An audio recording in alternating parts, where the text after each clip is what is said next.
everyone, welcome to the glory of motherhood.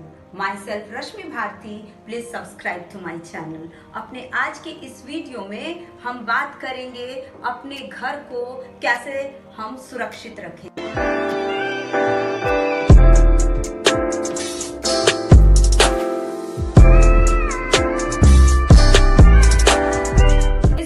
सबसे पहले मैं ये दिखाऊंगी कि मैं अपने घर को किस तरीके से आसान तरीके से सैनिटाइज करती हूँ। आइए, इस पैंडेमिक में सबसे ज्यादा जरूरी है टाइम टू टाइम अपने घर को सैनिटाइज करने की। तो इसकी शुरुआत हम इस सैनिटाइजेशन मशीन से कर रहे हैं। ये मेरे पास नैनो सैनिटाइजेशन मशीन है जो हैंडी है और मैं इसे आराम से इस्तेमाल करती हूँ। इसमें यहाँ देखिए, ये सॉल्यूशन जो है ये पानी और ये एवागार्ड सैनिटाइजर है। इसके 2 ढक्कन मैं डालती हूँ और लगभग 1 ग्लास पानी इसके अंदर मैं मिलाती हूँ, छोटे ग्लास से या 1 कप, और उसके बाद मैं इसे यूज करती हूँ। अब मैं आपको बताती हूँ इसे कैसे यूज करना है। तो ये जो नैनो स्टीम गन है, इसका प्लग मैंने लगा दिया है और अब मैं इसे ऑन कर देती हूँ। ऑन करने के बाद ये कुछ सेकेंड के बाद ये ग्रीन ऑन हो गया और अब इसमें से देखिए ये स्टीम बाहर आ रहा है। हमें सैनिटाइज वहां करने की जरूरत है जहां हम फ्रीक्वेंटली सारी चीजें यूज करते हैं, जैसे ये दरवाजे का हैंडल,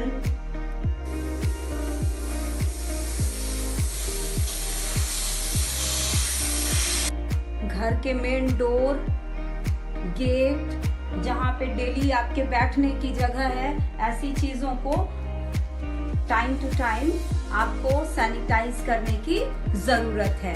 और इस तरीके से हम बहुत आराम से, बहुत इजी वे में इस सैनिटाइजेशन स्टीम गन का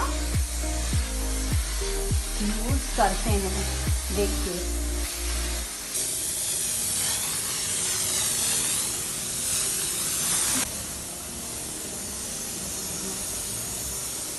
अगर आपके पास वो गन अवेलेबल ना हो तो आप इस तरीके की स्प्रे बॉटल जो होती है नॉर्मल वाली, उसमें आप सैनिटाइजर डालेंगे और स्प्रे करके सैनिटाइज आराम से कर सकते हैं।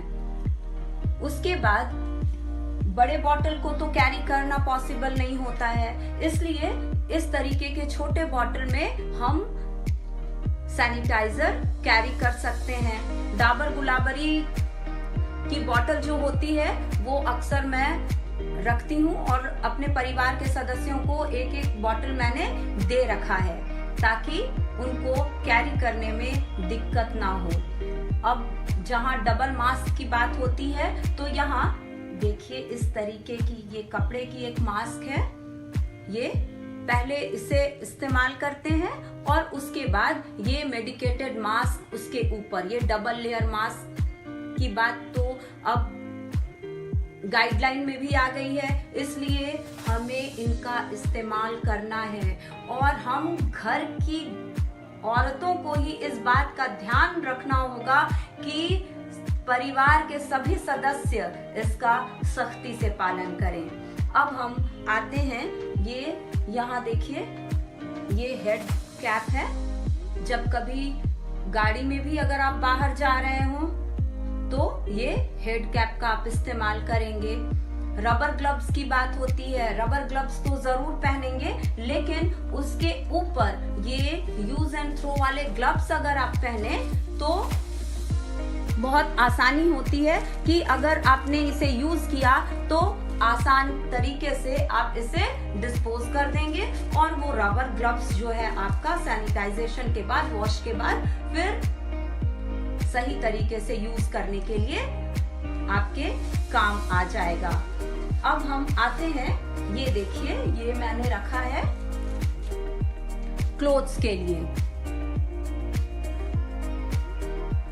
ये उन चीजों के लिए है ये उन चीजों के लिए है जो वॉशेबल नहीं है, जैसे ये सोफा, कई एक चीजें, गद्दे, जहां हम बैठते उठते हैं अक्सर, वहां इसका स्प्रे हम कर सकते हैं।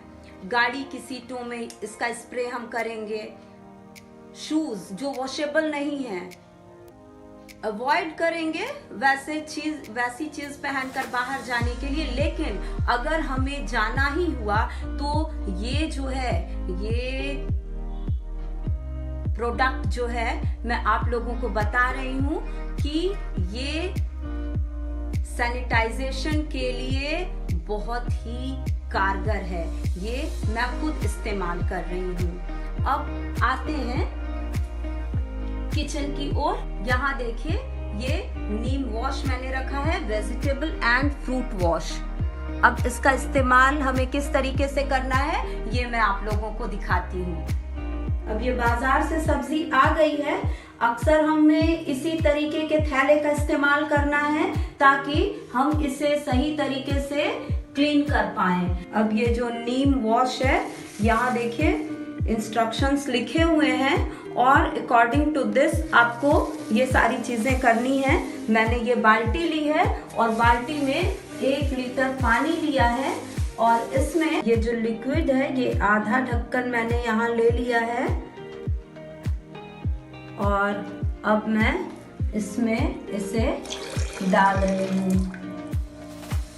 और इसके बाद हम इसमें ये जो सब्जियां हैं इसे हम 15 मिनट के लिए सोक कर देते हैं।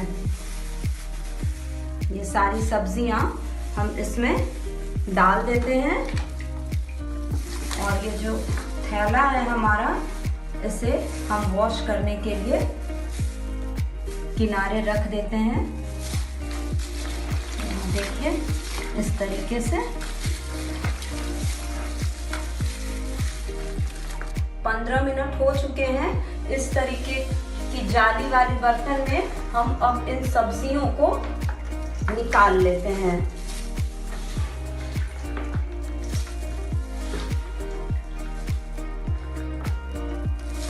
निकाल लेने के बाद ये रनिंग वाटर में हम इसे वॉश कर लेते हैं। और जब हम सब्जियों का इस्तेमाल करेंगे उस वक्त तो दोबारा से हम क्लीन इसे करेंगे ही, लेकिन जब हमें फ्रिज में रखना हो, फ्रिज में रखने से पहले भी हमें इस तरीके से इसे क्लीन कर लेना है। इससे सब्जियों की रंगत भी बनी रहती है, ताजगी भी बनी रहती है और सबसे बड़ी बात कि ये वायरस से मुक्त होती है। अभी जितने भी गाइडलाइंस आ रही हैं उनको सही तरीके से फॉलो करेंगे। काढ़ा पिएंगे, स्टीम लेंगे, गर्म पानी पीने के लिए इस्तेमाल करेंगे, बाहर जाना अवॉइड करेंगे, घर पे भी मास्क का उपयोग करेंगे।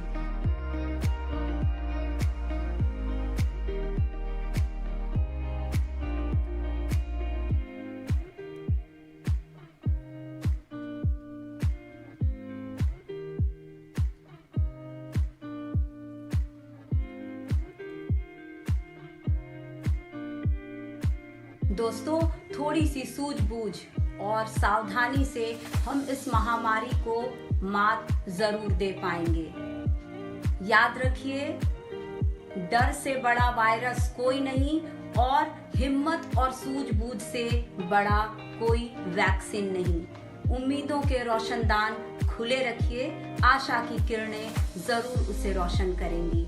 Thank you.